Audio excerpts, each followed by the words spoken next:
Nightingale Lata Mangeshkar చాలా గొప్పగా పాటలు పాడుతుంది. మన ఇండియాలో పాటలు బాగా పాడేవాళ్ళు లతా మంగేష్కర్ ఒకరు, సుబ్బలక్ష్మి ఒకరు, చెంబయ్య గారు. పురుషుల్లో అయితే చెంబయ్య గారు, స్త్రీల్లో అయితే సుబ్బలక్ష్మి, లతా మంగేష్కర్. లతా మంగేష్కర్ పెళ్లి చేసుకోలేదు, వివాహం చేసుకోలేదు. రమణ మహర్షి గారిని అడిగారు, మీరు ఎందుకు వివాహం చేసుకోలేదు? నా దేహ ప్రారంభంలో పెళ్లి లేదా, ఇంకేత నాకు పెళ్లి అవ్వలేదు. కానీ అరుణాచలం రాకముందే నాకు పెళ్లి అయి ఉంటే ఏం చేసేవాడిని?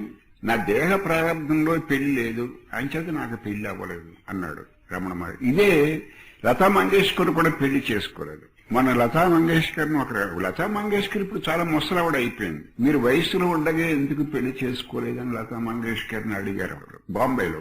అయితే రమణ మహర్షి గారి లాగా ఇలాగ ఉపనిషత్తులు లాగా ఆవిడ సమాధానం చెప్పలేదు. అది దేవుని దయ.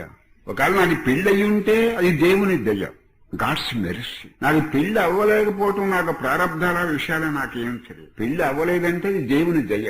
వాళ్ళు నిజంగా నాకు అయ్యి ఉంటే అది దేవుని దయ, ఇది దేవుని దయే, అది దేవునిది. ఆవిడకి బాహ్యంగా ఇది లోటని ఏమీ లేదు. ఆవిడకి అన్ని comforts Nachav. Who am I'm a near prime minister. ఒకసారి లతా మంగేష్కర్ గురించి మన ఎవరు సుబ్బలక్ష్మి గురించి జవహర్ లాల్ నెహ్రూ చోట మాట్లాడుతూ, ఎవరు నేను ఏ పార్టీ వాడిని, ఊరికి దేశానికి ప్రధానమంత్రిని, వాళ్ళు సంగీతానికి రాణులు. వాళ్ళు లతా మంగేష్కర్ సంగీతానికి రాణి.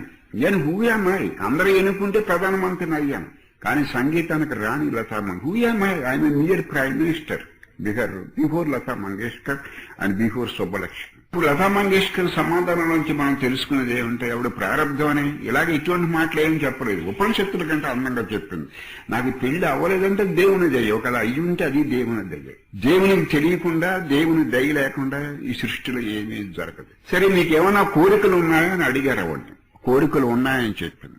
ఏమిటి కోరిక అంటే, మళ్ళీ నాకు శరీరం రాకూడదు, పునర్జన్మ రాకూడదు. ఆ కోరిక మటుకు నాకు ఏ రకమైన శరీరం నాకు రాకూడదు, అదే నేను ఈశ్వరుని కోరి. అంచేత ఇప్పుడు ఎంతకీ మీకు ఏం చెప్తున్నానంటే, మనకు పరిస్థితులు అనుకూలంగా ఉన్నాయనుకోండి, అది దేవుని దయ అనుకుంటాం. ప్రతికూలంగా ఉంటే దేవునికి దయ లేదు అనుకుంటాం. అది తప్పు అని చెప్తాను లతా మంగేష్కర్. మనకు పరిస్థితులు ప్రతికూలంగా ఉంటే దేవునికి దయ, మమ్మల్ని దేవుడు మర్చిపోయాడండి, మాకు దేవుని దయ లేదండి అనుకుంటాం.